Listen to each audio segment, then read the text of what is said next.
reprendre pour la dernière partie d'INSEM qui sera consacrée à une initiative, ça s'appelle Start-up à l'école. Alors entendez littéralement jeune pousse, c'est à elle que ça s'adresse. En bref, rapprocher scolaires, enseignants et chefs d'entreprise autour d'un même projet pédagogique pour découvrir l'univers entrepreneurial et celui des start-up et qui sait peut-être susciter des vocations. Eh bien, c'est un dispositif national qui a trouvé écho ici en Corse. Comment s'est-il mis en place? Réponse avec nos invités, Marilyn Antoinette et Vanessa Santogne, accompagnées de l'équipe pédagogique du lycée Fesch dans le public. Si vous avez envie de réagir, de leur poser des questions, vous nous appelez au numéro de téléphone qui s'affiche ou vous nous écrivez sur Facebook, vous veillez. Tout à fait, le poste est là. Oh, il est au taquet, Mathéo. Toujours, alors. Alors tout de suite, on y va. Bienvenue à toutes. Merci d'être avec nous. Alors, à côté de moi, Marilyn Antoinette, vous êtes chargée d'affaires chez Initia. Vanessa Santogne, chargée de mission EPA Corsica, Entreprendre pour apprendre. Alors, dans le public, nous avons le plaisir de recevoir Marie-France Paul. Bonjour, vous êtes accompagnée de Pauline, qui est élève de première au lycée Fesch. Quelques mots sur Initia, rapidement? Initia, c'est une structure qui fait de l'accompagnement de projets innovants. Donc, qui porte aussi un incubateur qui fait de la sensibilisation et de l'animation dans le domaine de l'innovation. Deux petits mots rapidement sur EPA. EPA, c'est une association qui a pour mission, comme vous le disiez en introduction, de faire travailler autour d'un même projet pédagogique enseignants, jeunes et dirigeants, chefs d'entreprise. Alors, si vous êtes sur le plateau, c'est pour le dispositif Start-up à l'école. En quoi ça consiste ce projet ? Alors, Start-up à l'école, c'est une démarche qui a été lancée par l'incubateur parisien Agoranov et qui s'est étendue sur tout le territoire grâce au réseau RETIS, qui est le réseau national des incubateurs et pépinières dont nous faisons partie. Et l'objectif, c'est vraiment de regrouper... Ouh là là. Alors, ne bougez pas, tout va bien, on a un petit souci de micro. Merci. Et voilà, les mini-connus. On continue. De réunir donc les scolaires et les start-up autour d'un projet pédagogique pour éveiller la curiosité des jeunes et les sensibiliser à la notion d'entreprendre et la notion d'innovation, puisque c'est l'une des missions d'Initia. Donc ça s'adresse vraiment aux lycéens ? Alors ça s'adresse à tout type de scolaire, donc de l'enseignement secondaire, ça peut être une filière technique, générale ou professionnelle, mais également à l'enseignement supérieur, même si cette année on a démarré le dispositif avec 2 classes, donc une seconde du lycée professionnel Jean-Nicoli à Bastia et une première technologique du lycée Fesch à Ajaccio. Bon, ils sont déjà grands. Oui, ils sont grands. Mais on aurait pu aussi envisager de s'adresser à plus jeunes. Alors, nous, pour ce qui est de Encore start-up à l'école, généralement, c'est à partir de la seconde, quand même. D'accord, ok. Alors, comment l'incubateur, qui s'occupe généralement des porteurs de projets un peu plus âgés, a pris part à cette aventure? Alors, nous, tout naturellement, on s'est tourné vers EPA, qui travaillait déjà avec des scolaires sur un projet pédagogique de création de mini-entreprises. Et du coup, on a amené cette dimension start-up, entreprise innovante et innovation. Donc, on a fait une première réunion entre les start-up et les élèves où les chefs d'entreprise ont présenté leurs projets, leur parcours, avec les difficultés et les réussites qui sont liées à un projet de création d'entreprise. Les élèves ont pu poser des questions et les élèves ont ensuite présenté leurs projets. Et dans ce cas-là, c'est les start-up qui ont apporté des conseils, mais surtout qui les ont questionnés aussi pour amener une réflexion et pourquoi pas une dimension innovante au projet de mini-entreprise qu'ils allaient proposer. Bon, on posera la question d'ailleurs à Pauline tout à l'heure, mais c'est vrai que la vision de la start-up et celle de l'entreprise est quand même assez différente. Oui. Alors, je vais demander, on va passer la parole du côté EPA, donc Entreprendre pour apprendre. Vous le disiez, Marilyn, ça fait un petit moment que vous avez l'habitude de sensibiliser le jeune public. Pour rappel, dans les années 90, à peu près, ça a commencé, cette sensibilisation. C'est une fédération nationale qui trouve donc, j'allais dire, des représentants en Corse, donc EPA Corsica, qui constitue d'ailleurs les représentants locaux? En fait, le EPA Corsica, c'est vraiment l'endroit où échangent les chefs d'entreprise et le monde de l'éducation, donc l'éducation nationale, mais aussi toutes les structures d'insertion. Et l'idée, c'est vraiment de toucher les jeunes le plus tôt possible. Donc nous, on commence un peu plus tôt chez les collégiens, donc de 13 à 25 ans, leur faire expérimenter l'entreprise et les démarches entrepreneuriales. Alors très concrètement, vous avez mis en place le championnat des mini-entreprises. De quoi s'agit-il? Alors, de quoi il s'agit? Donc, c'est demain, à Portich. Vous êtes invités à venir, c'est ouvert au public à partir de 13h au centre culturel. Si je ne m'abuse, il y aura un représentant de la chaîne. Ouais, je crois qu'on va se revoir. Demain, on peut passer la journée ensemble. Ouais. Et en fait, si vous venez demain, vous allez voir 14 équipes, donc des collégiens, des lycéens et des post-bac qui viennent présenter le travail d'un an. Un an pour créer une mini-entreprise. Réellement, c'est une mini-entreprise, mais réelle. Donc, ils sont partis d'une page blanche et demain, ils vont vous expliquer comment ils ont fabriqué, vendu, trouvé des clients, trouvé de l'argent, commercialisé, comment ils se sont fait connaître. Et ils seront tous là demain, venus de toute la Corse en même temps, sur le même lieu, pour se challenger. Et il y en a 3 d'entre eux qui partiront à Paris représenter la Corse au championnat national des mini-entreprises. Ah bah justement, on va passer la main à l'une de ces représentantes corse. Je vous le disais, sur le plateau, on a un mini porteur de projet. C'est donc Pauline, qui a quand même été accompagnée par Marie-France. Quel est le projet que vous avez monté?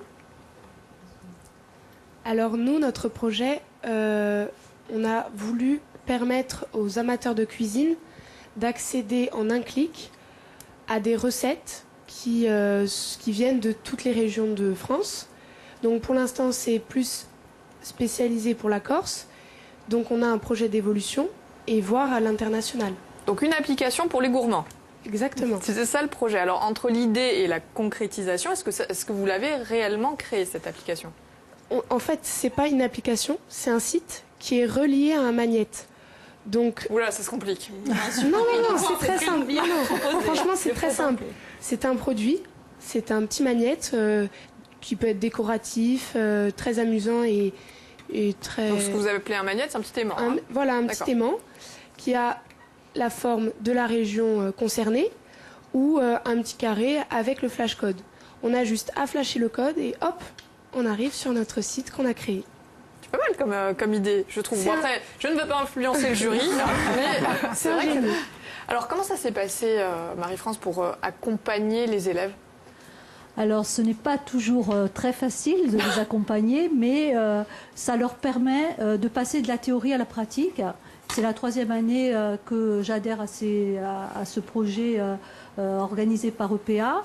Mon établissement scolaire, le lycée Fèche, est toujours partant et nous aide beaucoup pour y arriver. Donc c'est vrai que ça crée des liens très importants entre le professeur et les élèves et avec de jeunes acteurs qui viennent de l'extérieur. Et là c'est très important. Pourquoi? Parce qu'ils ont un aperçu de ce qui peut se passer à l'extérieur, mais ce sont des jeunes, des personnes qui ont peut-être 5 ou 6 ans de plus, et ils acceptent facilement les remarques qui peuvent être faites. Et c'est vrai que je remercie tous les start-upers qui sont venus, qui les ont aidés, qui les ont conseillés, qui parfois leur disaient de manière claire ça ne va pas, il faudrait peut-être changer, et qui nous ont aidés. Et pour le professeur que je suis, il y a un élément très important, c'est que bien sûr un professeur il est toujours au contact de ses élèves, mais là il est au contact de jeunes qui ont déjà fait un petit peu leur propre expérience, et on a un retour de ce que l'on peut enseigner et divulguer auprès de tous ces jeunes. Et c'est passionnant de travailler avec les jeunes. De cette façon-là. Et ce sont des filières générales, en plus. Technologiques. Technologiques, d'accord. Donc, d'accord. voilà. Alors quelle filière exactement? Qui veut dire sciences et technologies du management et de la gestion. Donc, sont déjà orientés, on a déjà quand même la tendance professionnelle. Quelles sont les difficultés que vous avez rencontrées dans vos projets, enfin dans votre projet? Je pense que les plus grosses difficultés, c'est tout ce qui est partie technique et tout ce qui est partie démarchage. Démarchage, c'était ça le plus compliqué, pourquoi? Pour certaines personnes, pour ma part non. Mais pour certaines personnes, d'aller voir des gens inconnus, qui sont professionnels, qui travaillent dans un vrai boulot, donc c'est pas un jeu, c'est pas très rassurant. Donc c'était, et ça l'est toujours. Passage entre la théorie et la pratique qui était compliqué. Parce qu'en classe, oui, c'est très, très gentil, c'est très simple de travailler avec nos professeurs qu'on voit toute l'année. Gentil. En plus, c'est vrai. Mais d'aller au contact de professionnels, c'est là où c'est le plus compliqué. Alors, quelle était ta vision de la start-up et celle de l'entreprise? Est-ce que c'était la même chose ou est-ce qu'il y avait des différences? Pour moi, c'était la même chose. Et c'est toujours la même chose pour toi? Oui. Oui. Non, on voit que les jeunes sont très start-up, plus qu'entreprise traditionnelle. Elle a raison? Oui, mais Pauline a déjà travaillé l'été et c'est vrai qu'elle est assez mature à ce niveau-là. Elle a déjà pris pas mal de contacts avec des professionnels. Mais c'est vrai que les jeunes ont une vision beaucoup plus positive de ce qu'est le monde de l'entreprise. Les jeunes ont moins peur d'entreprendre aujourd'hui, vous pensez? Non, peut-être pas. Non, ils ont peut-être toujours peur. Mais l'avantage qu'ont ces élèves en STMG, c'est qu'ils ont des disciplines telles que le management, l'économie, le droit, les ressources humaines à leur programme et ça leur permet franchement de passer de la théorie à la pratique. Et quand ils voient des jeunes qui réussissent, parce que, comme le disait Marilyn tout à l'heure, nous avons eu la chance d'être conviés à une réunion au Crédit Agricole avec des start-upers, des entrepreneurs qui ont présenté leurs projets et qui ont surtout parlé de leur parcours. Ça les fait rêver. Donc, peut-être susciter une vocation sur le plateau. À moi, ça c'est sûr. Moi, j'adore tout ce qui est entreprise, organisation, communication avec les autres. Donc ça, c'est sûr que pour moi, oui. Donc, après, je pense... C'est fait, vous avez gagné. Mais d'ici là, il y a le championnat.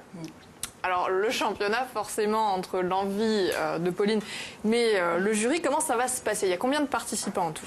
Demain, il y a 14 équipes, donc il y a 3 catégories, chacun concourt dans sa catégorie, collège, lycée et post-bac. Et en fait, ils vont présenter devant des jurys de professionnels et de l'éducation nationale, ils vont présenter leur projet. Ce qui est important, c'est tout ce que vous venez d'entendre là, en fait. C'est pas le produit. C'est bien s'ils ont fait un produit. J'aime beaucoup. Moi, ma voix ne compte pas, mais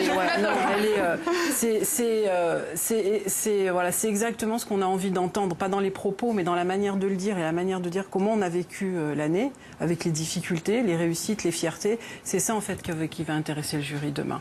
Et voir qu'il y a eu un esprit d'équipe et ne pas faire croire qu'on a été plus fort que les start-up et qu'en 9 mois, on a créé une entreprise sans difficulté et qui fonctionne. Ça n'existe pas.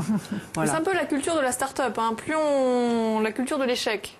Les difficultés qu'on va rencontrer, ça devient finalement une expérience, quelque chose qu'on aura appris. C'est pas une fatalité. Tout à fait. C'était important. C'est pour ça de faire partager l'expérience des startups et surtout leurs échecs. Ça permet aussi de s'enrichir de ces échecs et de pivoter, de réorienter son projet, d'avoir de nouvelles idées innovantes sur le projet suite à cette réflexion. D'en faire plein d'autres. Et d'en faire plein d'autres. Voilà. Ça, c'est une leçon. En tout cas, on vous souhaite bonne chance à vous et à tous les participants. On vous remercie d'être venus en plateau nous parler donc de ce dispositif. Alors demain à votre place, on va parler de toute autre chose, on va parler santé. Et on va faire une petite piqûre de rappel sur le don du sang. Joli. C'est un métier. D'ailleurs, il y a le camion qui t'attend sur le parking de la station. On vous remercie infiniment d'être venu. Oui, Pauline, merci à vous. J'ai une petite intervention à faire. Je profite de l'occasion. Vous pouvez nous suivre sur Facebook et j'espère vous voir tous demain pour nous voir et apprendre à connaître notre mini-entreprise. Elle est top, Pauline. Vous avez déjà gagné. Allez, je vous souhaite une excellente fin de journée. Et nous avons des invitations. Ah bah oui, vous avez raison, on va les jeter. À demain. Ciao. Merci. Merci.